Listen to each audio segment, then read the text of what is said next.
The film's about the early days of professional basketball before the advent of the NBA, and just what it was like to be a professional basketball player at that time. And the best team that you never heard of, the Harlem Wrens.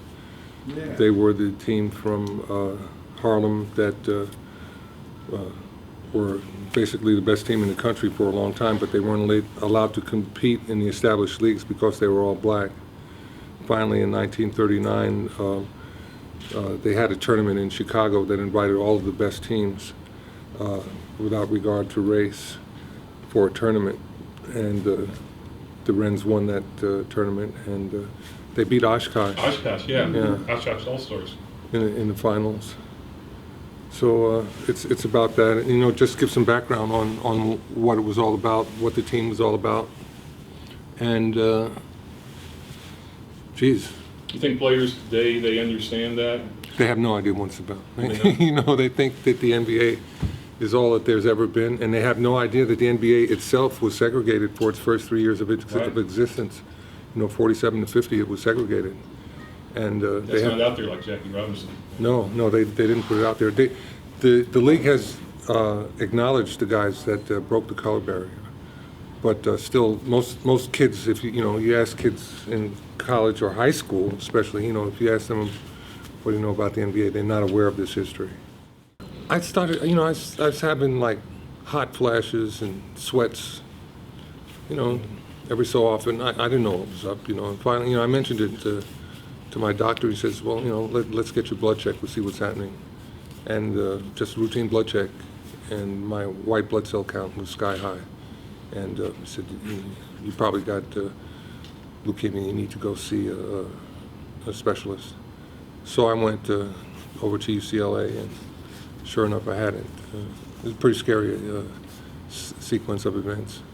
Someone like me who had really great health my whole life and been athletic, and you don't think you're vulnerable that way, and it's pretty scary. And that's why you kept it secret for a while, but you're coming forth just to let people know that. But well, I wanted to deal with it first. yeah.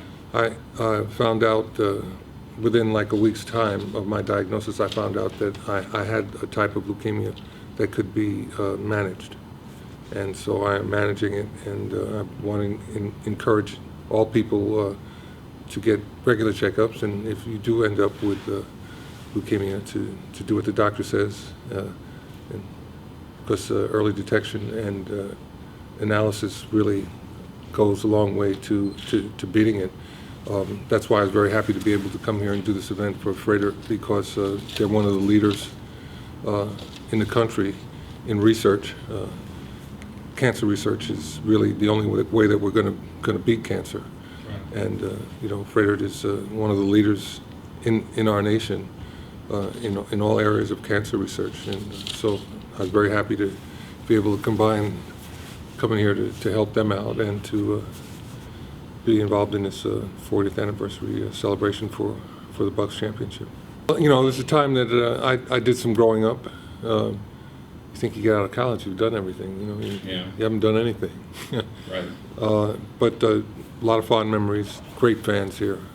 Geez, I remember my rookie year, we lost to the Knicks in 5 games in the Eastern Conference Finals, and the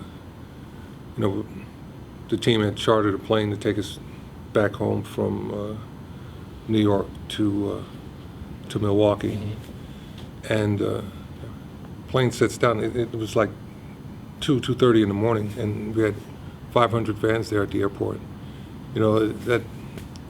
That's Milwaukee, pretty unique. It's pretty unique to this area, and my whole time here, we had that kind of support, and management was great to me. So I don't have there's nothing even remotely remembering bitterness about my stay here. I had a good stay here, and it'll be like that. That will be my memories of being here.